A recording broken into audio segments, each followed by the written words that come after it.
As we carve our way further into Kentucky, we find ourselves at the Greenwood Mall in Bowling Green. Let's step inside this surviving mall and discuss its history, and maybe an urban legend surrounding the parking lot.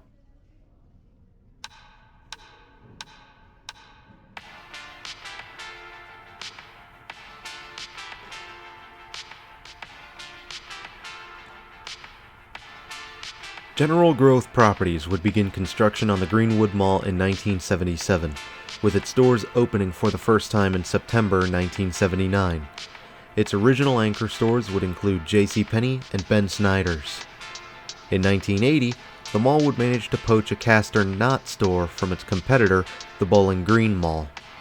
Although dealing with direct competition in the form of a previously established mall, Greenwood Mall would be better positioned to take advantage of Interstate 65 and inspire city growth towards that direction.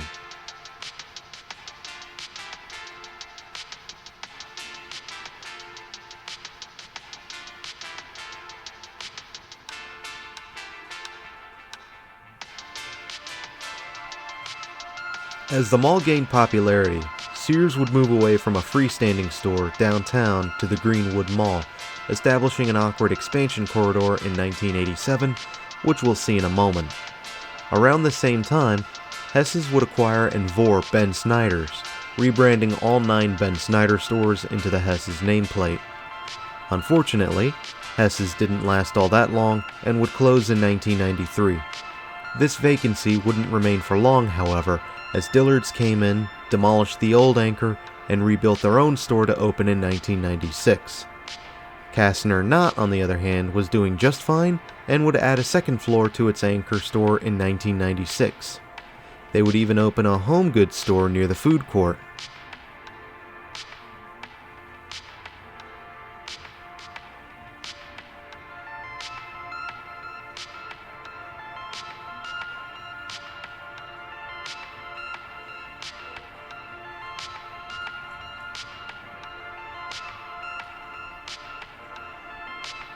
That guy taking notice of my camera is why I generally try to avoid food courts at times.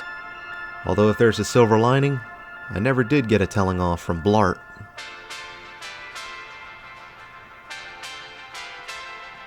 Dillard's opted to purchase the Castor Knott chain and would move into the larger anchor pad in 1998. Meanwhile, Dahlhaus would move into the Castor Knott's home store near the food court that same year. What happened to the store that Dillard's rebuilt? Well, Famous-Barr moved in around 1999, becoming the second Famous-Barr store in Kentucky, and would even make it to that great acquisition by Macy's in 2006.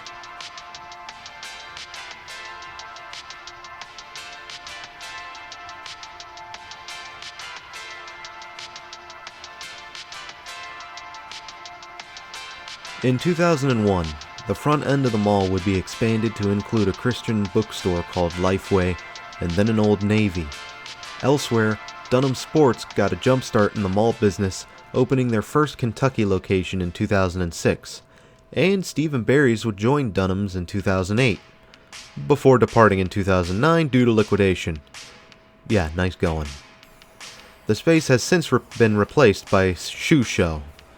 Unfortunately, Dahlhaus would close in 2008, getting replaced by an Ulta Beauty.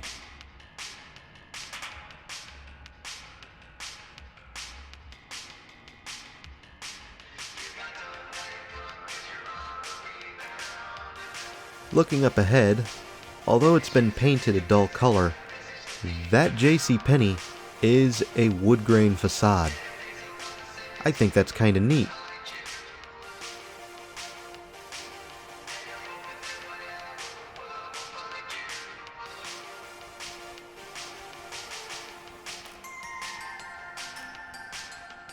Macy's would announce closure in 2017, with Belk eyeing the store.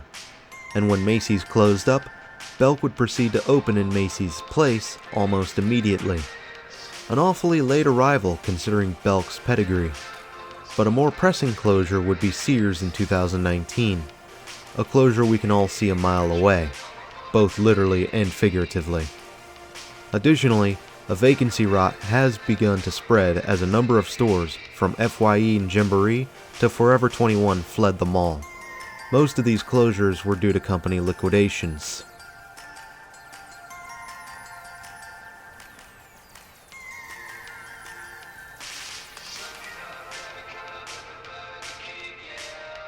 Today, the mall is still chugging along, surviving 2020 and the retail apocalypse that still rages on today.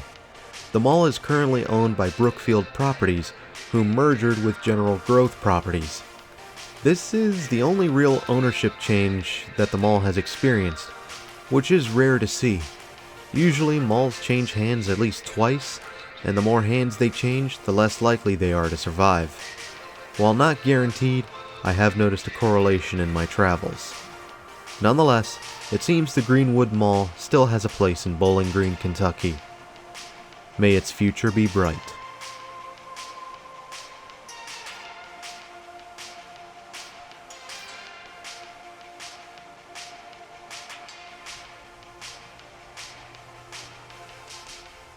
Now, before we get into my personal thoughts, why don't we talk about the urban legend about this mall's parking lot?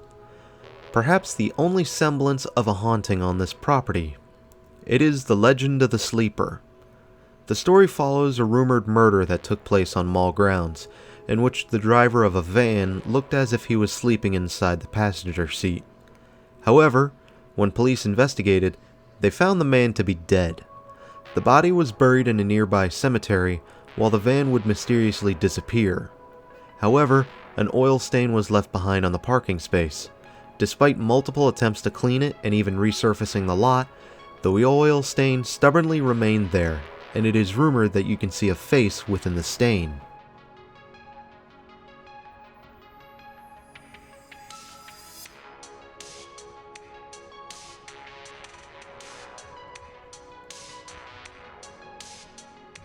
Let's take it a step further.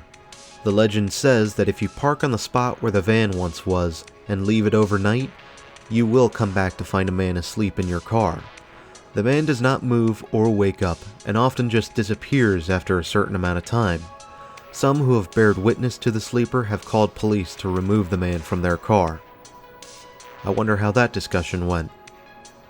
Like most legends, it is difficult to track down the origin or find evidence of this supposed death or murder actually happening. However, if the haunting is real, it is most likely a residual energy, meaning that it has no self-awareness and happens at random, like a memory or recording playing back over and over again. Of course, that also brings up the debate about whether or not hauntings are real at all, but that's neither here or there.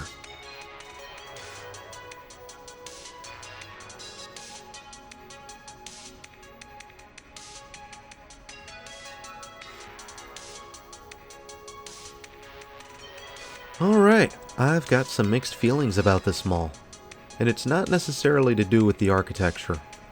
While the mall is rather plain, it's an overall pleasant space to be in and feels a little inviting actually. I also like the clock tower and the food court. However, what I don't like is this growing emergence of QR codes in lieu of store hours and, while this place hasn't done it yet, store directories. I don't care how old-fashioned it is, there was nothing wrong with having the store hours listed on the window. The directory I could kinda see being more necessary, but it seems like a waste of ink to print that square of chunky, Twinkie-sized pixels. Especially with the store hours. Are they going to change that rapidly and violently?